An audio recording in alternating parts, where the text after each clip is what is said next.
KSC presents the surprising reasons why drinking coffee every day can actually be good for your health. It's a morning ritual that kick-starts the day for millions of us. Indeed, the joy of getting up and gulping down a hot cup of coffee cannot be underestimated. It can wake you up, drive you forward and help you to focus. In fact, some statistics suggest that 150 million Americans drink the beverage every day. But how many of us stop to consider the effect that a cup of joe might have on our bodies? After all, coffee has been getting bad press for decades now. Since the 1970s, it's been painted as an addictive stimulant, which can have a range of negative impacts on health. In particular, the consumption of the caffeine-rich beverage has been linked to higher instances of heart disease and cancer. But it now seems that coffee might not be as dangerous for our health as we once thought. Indeed, some studies in recent years have explored the positive impact that the drink might have for us. And some scientists believe that the benefits of drinking coffee might even outweigh the negatives, which once gave the beverage its unhealthy reputation. But first, let's consider just why coffee has earned itself such a negative reputation. The answer is a complicated one, however, as the drink contains a heady mix of chemicals. Probably the most well-known of these substances is, of course, caffeine, which is a naturally occurring insecticide made by plants. It's also a stimulant and a psychoactive substance. Given that caffeine is completely legal and unregulated in most countries, it is the most widely used psychoactive drug on the planet. It's found in tea leaves, cocoa beans, cola nuts, which make cola, and coffee beans. And this abundance is part of the reason why there are quite so many caffeinated beverages around. Indeed, a 2014 study found that 85% of Americans consumed at least one drink containing caffeine each day. And caffeine has some interesting effects on our biology. Indeed, the compound is sometimes included in pain-killing medications along with ibuprofen or paracetamol, in order to enhance their efficacy. It is also a key component of numerous energy drinks based on the fact that it helps to tackle drowsiness. The substance does this by blocking signals from the chemical adenosine in the brain, which would otherwise leave us feeling sleepy. What's more, caffeine has a direct impact on the nervous system, and it can help us to focus and to be more alert. However, too much caffeine can lead us to feel twitchy and anxious. It also boosts adrenaline, which kick-starts our fight-or-flight instincts. This can lead to high blood pressure and an erratic heartbeat. Because of all this, coffee can cause issues such as nervousness, irritability, restlessness, muscle tremors, insomnia and stomach upsets. Drinking too much could also be dangerous for those who already experience high blood pressure. And there are other medical conditions that make drinking coffee riskier as well. Of course, it can affect us all differently. And your genetic makeup also affects how well your body copes with coffee in your system. For instance, pregnant women may want to think about reducing their caffeine intake. This is because, in rare instances, there is a link between coffee drinking and miscarriage. That said, other research suggests that expectant moms can drink a moderate amount of coffee without any risk to their unborn child. That said, drinking too much coffee may also have a negative impact on fertility. It's believed that women who consume 5 cups of coffee or more each day will find it harder to conceive through IVF. And it's not just women trying for a family who should take note of their coffee intake. Individuals who have to watch their cholesterol may also have issues after consuming some types of coffee. That's because coffee beans contain a compound known as kefstol, which can boost low-density lipoprotein, LDL, cholesterol.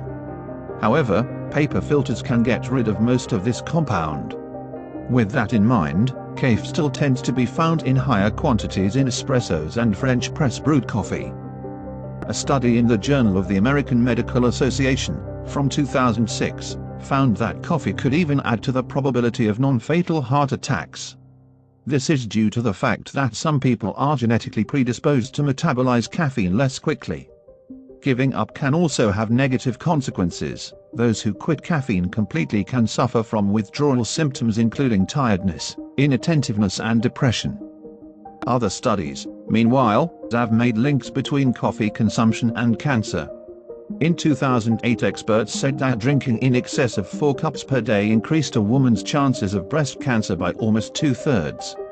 The study also found that consuming a large amount of caffeine also boosted the threat of developing harder-to-treat tumors by 79%. Some experts have also expressed concerns about acrylamide's presence in coffee.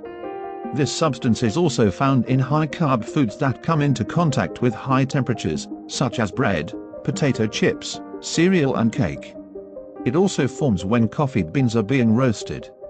And it's something that we should perhaps be thinking more about. That's because there's some evidence to suggest that acrylamide can increase the risk of cancer. When ingested, acrylamide can turn into epoksidoglycidamide. And both of these substances are capable of altering and damaging human DNA. Of course, these kinds of changes can ultimately lead to cancer. But it's not always that straightforward. Indeed, when it comes to the connection between coffee and general cases of cancer, things aren't so clear-cut. That's because the risk of developing cancers is really dependent on the amount of acrylamide consumed over a lifetime. If a person weighing around 175 pounds consumes under 208 micrograms of acrylamide per day, then the evidence suggests that they shouldn't have any higher risk than the baseline. However, the same World Health Organization, WHO, scientists who identified acrylamide as a likely carcinogen had something else to say. In fact, they concluded that there was no definitive proof that coffee could cause cancer. And in 2016, the WHO officially removed coffee from its log of potentially cancer-causing substances. Similarly, breast cancer experts have proven to be skeptical about linking coffee to the disease. Liz Carroll, of UK-based charity Breast Cancer Care, called for much more research on the matter. Referring to the 2008 study, Carroll told the Daily Telegraph, "The results of this large study are very reassuring and suggest that for the majority of women, caffeine does not increase breast cancer risk." And she was not alone in reaching these conclusions. Commenting on the same study, Dr. Sarah Cand, of Breakthrough Breast Cancer, another UK charity, told the Daily Telegraph, "At this stage, we would not advise women to change their caffeine habits purely because of fears over breast cancer. We do know you can reduce your risk of developing breast cancer by maintaining a healthy weight, drinking less alcohol and exercising regularly." So not only are some of the studies linking coffee to ill health inconclusive, but there's now research that suggests the exact opposite. In fact, some scientists believe that coffee is actually good for you. It may even increase the length of your life, and it can reportedly help to fight off some forms of cancer. In 2017, a study actually found that those who drink coffee seem to enjoy better health in general than those who didn't. The findings, published in the BMJ, emerged from research at the UK's University of Southampton. You see, in the study, scientists actually found that coffee drinkers were 17% less likely to suffer an early death than non-drinkers. The study also found that those who drank coffee were 18% less likely to get cancer and 19% less likely to develop fatal heart disease. And elsewhere, research has linked coffee to a reduced incidence of early death and illnesses including type 2 diabetes and Alzheimer's. And according to Southampton scientists, those who saw the greatest health benefits from coffee were those who drank in the region of 3 cups per day. Commenting on the study, Dr. Alicia Goller of Johns Hopkins Bloomberg School of Public Health, told Time, "I think now we can be reasonably reassured that, overall, coffee drinking is a safe habit." And there was more good news to be had in 2018. The National Cancer Institute in the UK suggested that people who drink coffee may have a reduced risk of early death. This was regardless of the kind of coffee they had, how much of the hot stuff they drank, or whether they favored instant or decaf varieties. The results came from the UK Biobank, an extensive study of people's genes, carried out in Britain. More than 500,000 individuals had donated their blood and answered an in-depth survey on their health in order to take part. And the insights that the data gave into the effects of habitual coffee consumption was striking. It was a team from the National Cancer Institute that decided to take a look at the details stored on coffee drinkers in the UK Biobank. They investigated what these individuals were drinking and in what quantities. They also took genetics into consideration, as this can have an impact on the way that a person metabolizes caffeine. After that, they explored the likelihood of death over the course of the 10-year study. The researchers concluded that, regardless of the quantity of the drink or how it was prepared, coffee consumers were at an advantage. Indeed, they found that these individuals were more likely to survive the 10-year study period than those who didn't drink the beverage. Perhaps surprisingly, even those who drank in excess of 8 cups a day were more likely to survive than those who drank none.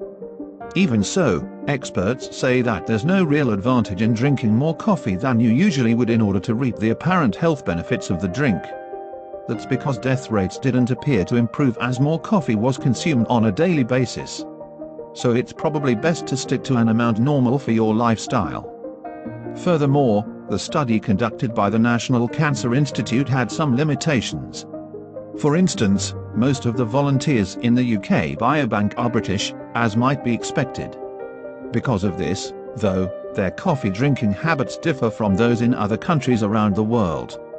For example, they tended to consume more instant coffee than is the norm elsewhere.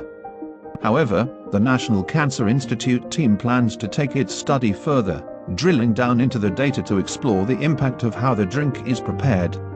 By doing this, they hope to determine whether, say, drinking filtered coffee or pressed coffee results in different outcomes.